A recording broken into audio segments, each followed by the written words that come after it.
Ici Radio Taïwan International. C'est François-Xavier Boulet pour vous présenter l'émission Taïwan en ébullition.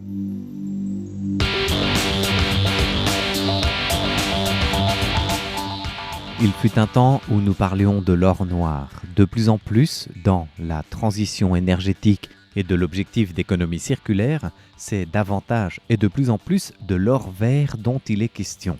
Et c'est justement cet or vert qui nous intéresse aujourd'hui dans l'émission Taïwan en ébullition, dans les pas de l'entreprise taïwanaise Resource Technology, qui transforme les scories de four en matériaux de construction bas carbone.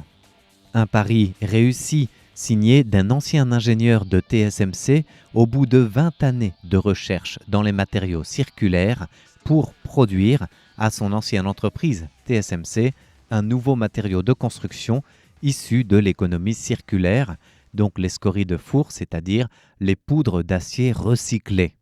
La prouesse est signée Lu Dongxuan, qui a donc mis à profit ses connaissances et sa formation en génie chimique pour développer des produits à faible empreinte carbone. En partant du secteur du sable et du gravier, son entreprise, qu'il a fondée il y a 20 ans, Resource Technology, s'est diversifiée vers l'économie circulaire et a réalisé cette année la transformation à succès des déchets en matériaux de construction recyclés, donc en ce fameux or vert. Lorsqu'on se rend sur place, sur le site de Resource Technology, ça n'en a pas l'air, puisque vous tombez d'abord sur un site d'environ 1 hectare, sur 2 grosses collines grisâtres, de plus ou moins 3 mètres de haut environ, qui ressemblent à des arasés, reposant tranquillement au soleil. Mais en s'approchant, très vite vous découvrirez que ces petites collines sont en fait des résidus de poudre issus du broyage de scories d'acier ou d'autres déchets industriels passés au four. Et c'est ça, ce matériau retravaillé par Resource Technology, qui transforme les déchets de l'industrie lourde taïwanaise en matériaux de construction verts. Cette scène, c'est à Holong, dans le comté de Miaoli, que nous pouvons l'apercevoir. Cette scène, comme aime à le rappeler le président, directeur et fondateur de cette entreprise, Lu Dongxuan, c'est aussi le témoignage du parcours simple mais concret de son entreprise, à savoir réaliser l'économie circulaire depuis son origine. Le modèle économique est relativement simple. Les déchets qui sont issus des chantiers, des usines ou de la sidérurgie dans son ensemble peuvent être acheminés vers ce site, à Holong, où ils sont alors concassés en de fines particules, puis triés pour extraire les matériaux utiles. Car si jusque-là les déchets industriels n'étaient pas réutilisés, c'est justement par ce manque de fonctionnalité du tri.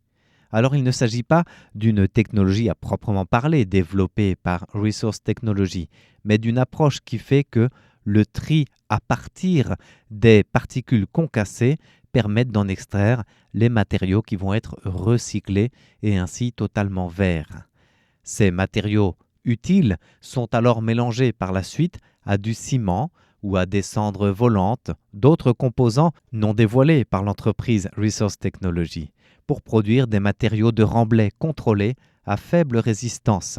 Ces matériaux verts sont très utiles pour des travaux de type de tranchées pour les voies de transport ou de canalisation. Une partie des déblais de construction sert aussi à produire du béton ordinaire. Et ces matériaux de remblai sont de plus en plus prisés, au point qu'ils deviennent l'un des produits phares de l'entreprise taïwanaise, générant à lui seul plus de 20% de son chiffre d'affaires annuel quand il partait de zéro au point de départ. Et même l'usine des semi-conducteurs TSMC commence à réclamer ce type de matériaux pour son parc scientifique du centre à Taichung, en éliminant les risques environnementaux liés aux déchets, tout en créant de la valeur économique.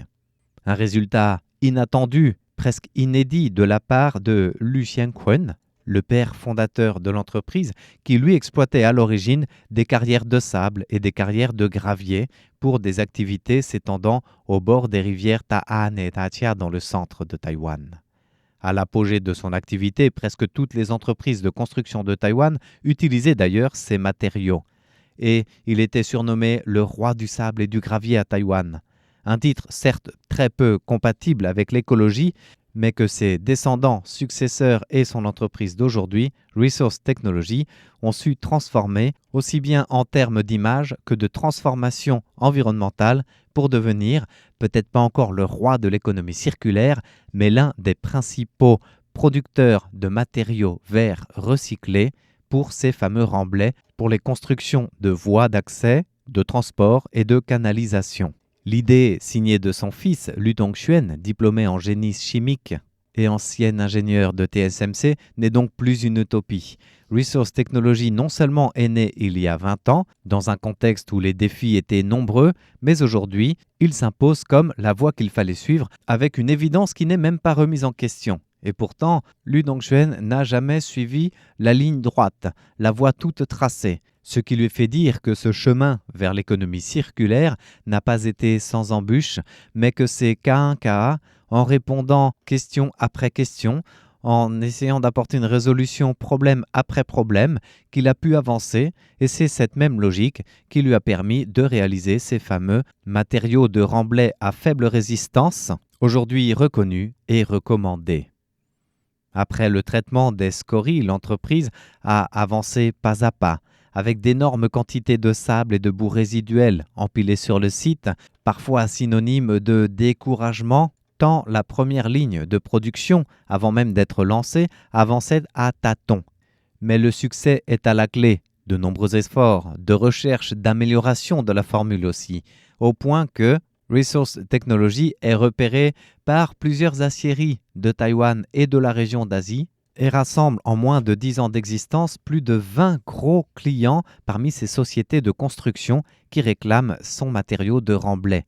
Le secteur est d'abord très localisé, car les camions malaxeurs ne peuvent pas transporter sur plus de 50 km ce nouveau matériau, et c'est donc la confiance et les relations de long terme qui assurent la clé de cette entreprise et son exportation d'aujourd'hui. D'ailleurs, très vite, les premiers succès de la recherche de Resource Technology font des émules. Et pour garder sa stratégie de leadership, Resource Technology veut avancer encore plus vers la réduction des émissions de carbone et vers une économie circulaire du plus proche possible du 100%, qui peut sembler utopique quand on parle du bâtiment, de la construction, du ciment. Mais la recherche et les technologies développées par l'entreprise taïwanaise lui permettent d'obtenir un ciment bas carbone qui réduit de 80 kg le CO2 par mètre cube de remblai produit, à l'heure même où le secteur de la construction souffre d'une pénurie de ciment. De quoi assurer le développement des lignes de production de Resource Technology, qui ne veut pas en rester là et être un simple producteur business de ciment bas carbone, mais qui a signé depuis 2 ans des collaborations plus étroites avec le monde académique pour développer des matériaux encore plus respectueux de l'environnement, pour développer peut-être de nouvelles technologies et véritablement transformer le monde de la construction par du ciment bas carbone le plus en plus propre. L'objectif est de diminuer les émissions de 120 kg supplémentaires par mètre cube par rapport à 2022, qui était déjà la première grande marche d'une réduction de 80 kg de carbone émis par mètre cube de ciment de remblai. Alors, dans son aventure et dans ses développements de technologie, Resource Technology bénéficie aussi du soutien du gouvernement, non pas directement en termes de subventions, mais plutôt en termes de réglementation avec les normes et les certifications bas carbone. Et la demande du marché a donc clairement changé, permettant d'une certaine manière d'ajouter une plus-value à l'avance et au leadership de cette recherche de Resource Technology côté taïwanais. Ici, nous faisons notamment référence aux certifications ISO obtenues de manière autonome, au bilan carbone réalisé, aux collaborations continues avec les universités United University, avec l'Université centrale de Taïwan, avec l'Université Chongqing ou encore Cheung Kong, qui sont autant de collaborations industrie-académie au service de certification d'avancées technologiques et vertes dans l'économie circulaire. Alors voilà pour cette aventure, comment passer du sable et du gravier vers le nouvel or vert, celui de l'économie circulaire, une aventure signée Resource Technology en 2 décennies, père-fils, qui ont su, crise après crise, transformer les défis en opportunités et leur vision d'avenir en réalité. Cela permet de faire des déchets délaissés des matériaux de construction écologiques et des chantiers de construction des environnements engagés dans un début de transformation énergétique. Une aventure en route que ces principaux acteurs comptent bien continuer ensemble pour aller encore plus loin. Merci de votre écoute. C'était l'émission Taïwan en ébullition, présentée par François-Xavier Boulet pour Radio Taïwan International.